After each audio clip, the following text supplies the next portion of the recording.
咖啡豆已经养豆有1周了，今天要做60个意式浓缩的萃取，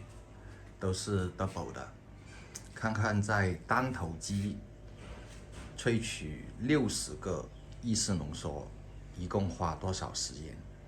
用标准化的流程去操作。先开始调整研磨度。因为这是今天的第一个萃取，豆子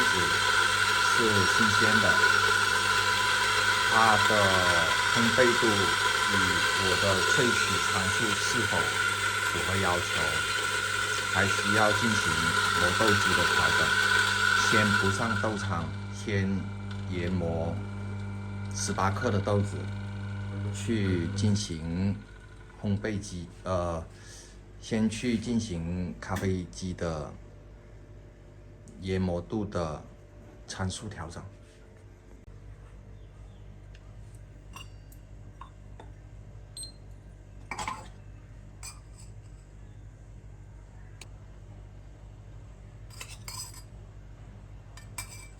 我的双份粉奶是18克。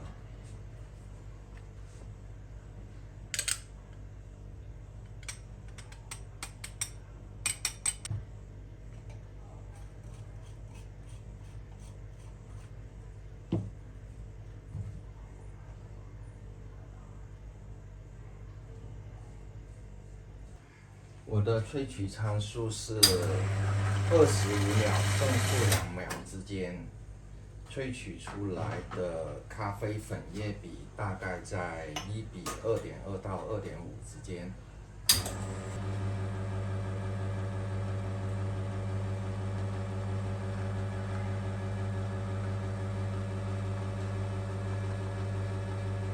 现在时间来到了23、24、25秒，停止。看一下出来的咖啡液的粉叶比是否正确。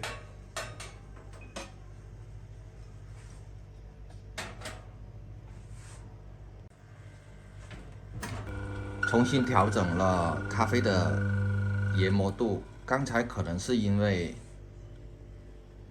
研磨太细了，导致到咖啡的流速变慢，因此来讲就把研磨度调高了1格。重新进行复称，确保咖啡粉的粉量正负不要超过0.2到0.3之间，确保每一次的萃取参数是正确的。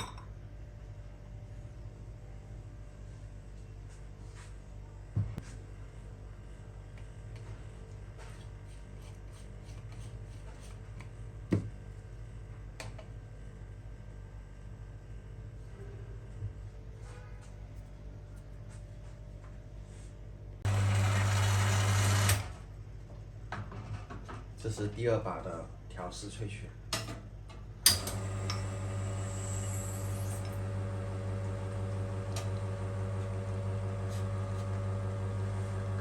按照这个流速来说，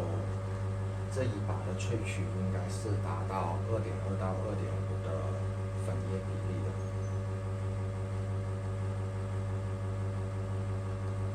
23、24、25，停止。出来的咖啡的油脂，还有它的这一个色泽都比较符合要求。那么接下来看看重量是否达到要求。43克，它的咖啡粉叶比大概是在1:2.3左右，也就是说这个研磨度以及这个萃取参数出来的粉叶比是合适的。但是粉叶比合适并不代表咖啡出来的品质是合适的。那么接下来我们需要去品鉴这个意式浓缩，从酸甜苦各方面去感受一下它的萃取是否正常。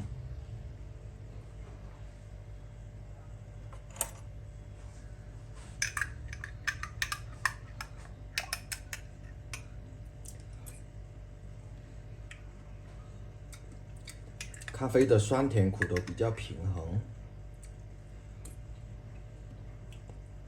而且比较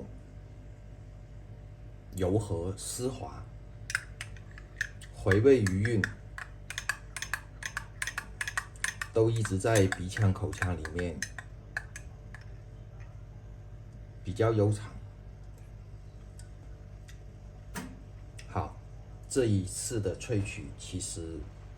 从时间、研磨度和萃取出来的粉叶比例以及口感都是适合的，也就是这个意式浓缩的基底它已经完成了，就是按照这一个的研磨参数萃取时间去进行意式浓缩的萃取。好，现在是1点45分，我们看看萃取60个意式浓缩咖啡大概需要多长时间。从咖啡液的萃取去品鉴了以后，我们可以通过咖啡的粉饼去感受一下它的粉饼有没有在萃取过程中明显的有通道，或者说有萃取不足，或者说过度萃取的问题。如果咖啡粉饼它出来是散的，那可能就是填压力度不够。那么这种萃取出来的咖啡液呢，它可能就会有一种萃取过度萃取的现象。如果说出来的咖啡粉饼并没有散，而且咖啡手柄上面并没有太多的咖啡污渍的，那么它就证明这一个萃取是合格的。如果咖啡粉碗下面有很多咖啡污渍，那证明说它的流速有问题。流速有问题的话呢，那么它可能就会导致到一个萃取不足的现象。从这一点呢，也能去观察这个意式浓缩的萃取是否正确。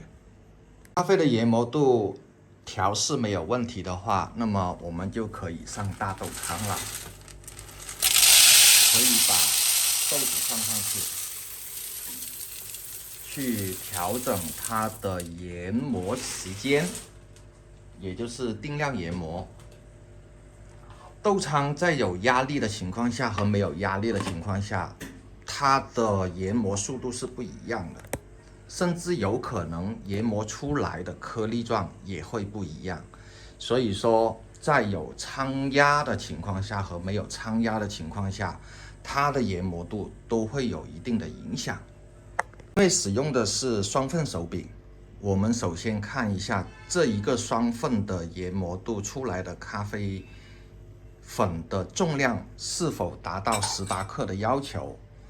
我们首先把这一个归零，然后进行研磨。这里显示的是15秒钟，看看它15秒钟出来的咖啡粉的重量是不是达到18克，又或者说超过18克，那么我们再调整它的研磨时间。这一个出来是17.5克，那也就是说它还差0.5克。那么相对来说，如果说需要比较精准的情况下，那么我们就需要在15秒的时间上面加多0.2、0.3的时间，它就能达到18克的咖啡粉了。如果说，因为可以说每一支咖啡豆它是拼配的，可以说在0.几秒的情况下，它出来的咖啡粉的重量它是会有一定的误差的。为了让咖啡粉的误差不那么大，我们通常都会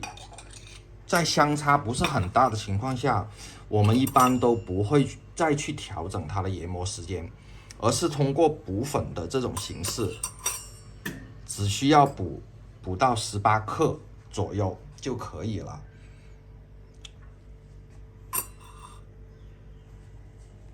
因为咖啡意式豆一般都是拼配的，它是有几款不同的豆子去拼配的。那么它在研磨的过程中，它有一个大概率可能这个时间段研磨的是比较浅焙的咖啡豆，那么它出来的量就少一点点，或者说下一个时段它研磨的是比较深烘焙的咖啡豆，它出来的量就会多一点。因此来说，它只要出来的咖啡粉它的误差不是很大的，那么我们可以通过补粉的方式，这样子呢既节约了时间，又让咖啡粉的研磨量是保持精确的。好，现在是差5分钟到1点钟，我们开始一个连贯性的萃取。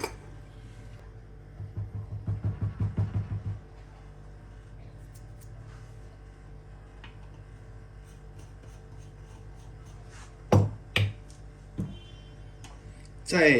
制作咖啡的过程中，我们尽量把工具都放在比较趁手的地方，这样子我们在操作起来的时候就不会捉襟见肘。同样的研磨度，同样的萃取时间，同样的填压力度之下，我们只需要检查2到3把这个咖啡液的液重。它出来的正负1到2克之间是属于正常的，这一个第2把的萃取出来是39.5克，也就接近40克。那么我们的萃取目标呢，大概是粉液比的2.2到2.5之间，也就是38到42克之间的咖啡液都符合我们萃取的要求。如果说重复2、3把，它的误差不是很大的情况下，那么我们就可以一直不断的进行萃取了。当然，在这个过程中，我们也是需要会经过抽查的。同时，我们也来看一下我们的萃取粉饼。萃取粉饼的话呢，没有明显的通道，没有明显的这一个萃取通道。然后把粉饼敲出来，去感受一下它的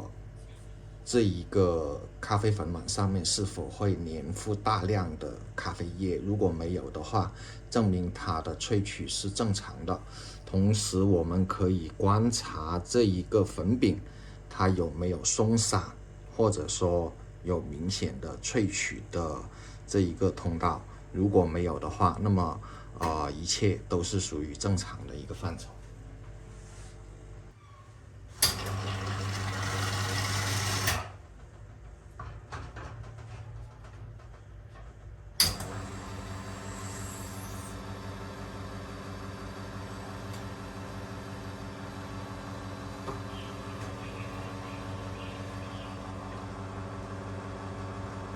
我们在做完咖啡萃取的时候，需要留意看一下粉饼的状态。当敲出来的粉饼手柄的咖啡渣并没有很大的这一个咖啡渍的情况下，通常我们不会去冲刷这一个手柄，因为现在的手柄是有温度的。如果说我们一冲洗了以后呢，可能呢它的温度就下降了，那么萃取出来的咖啡液的性质就有改变了。如果说实在是很脏的情况下，我们也是同样用公主头的水去冲刷一下，然后同样也需要把这一个手柄给擦干，同样需要用干净的布，用专用的布把手柄给擦干，尽量不留水渍，不然的话，这一个整个过程，咖啡师在萃取的时候，它就会沾得满手都是咖啡粉。因此来讲，如果说萃取完的手柄它不是特别的脏的情况下，一般来说是不需要去冲洗的，只需要用固定的口布把这个粉碗擦干净，就可以进行下一次的萃取了。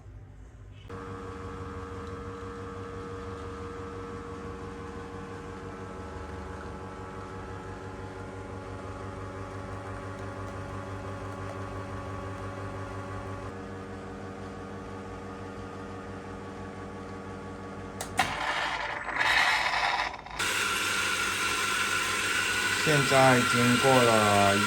小时25分钟，已经进行了30多个萃取了。1小时25分，已经进行了30多个萃取了。这一次的研磨明显不够，原来豆仓空了。豆仓因为没有压仓的力度，因此它研磨出来的就会少，但是没关系，可以进行补，把它补上去，补够18克，这样子我们就能基本保证每一把的萃取的咖啡粉的数量是固定的。现在大概2个小时15分，已经完成了大概50个萃取，也就是2升的咖啡液。如果1升是25个萃取的话，那么就基本上完成了50个萃取了。接下来继续。这是50分萃取的咖啡渣，在这里，豆子基本上用了1仓半。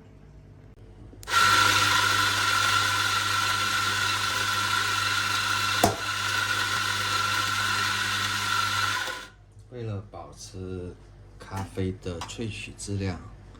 除了每一个研磨进行称重以外，我还是使用了这个松粉的器具。松粉，咖啡粉碗里面的咖啡粉，如果说是能均匀的进行部分松粉的话，那么它对咖啡的品质是有一个提升的，其实这一个很简单的道理，如果咖啡粉在布粉的时候是均衡的，它萃取的时候同样也会均衡。所以说布粉的这一块是很重要的一个环节，对于咖啡的萃取是否均匀，那么在布粉这一方面还是需要去进行认真的去进行对待。每一次都会做一个时间、重量上面的一个标准化萃取，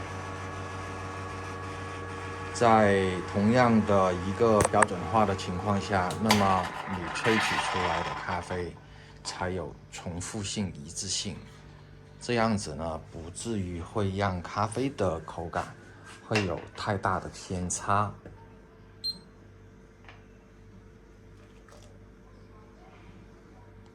这一次出来的咖啡液也是40克，时间也是25秒，粉18克，一共差10分钟，3个小时，总共做了62个萃取，顺带做了一杯拉花，来感受一下这一个咖啡和牛奶的结合程度。豆子用了2仓的豆子，你看，到处都是被喷蓝机的。但是呢，作为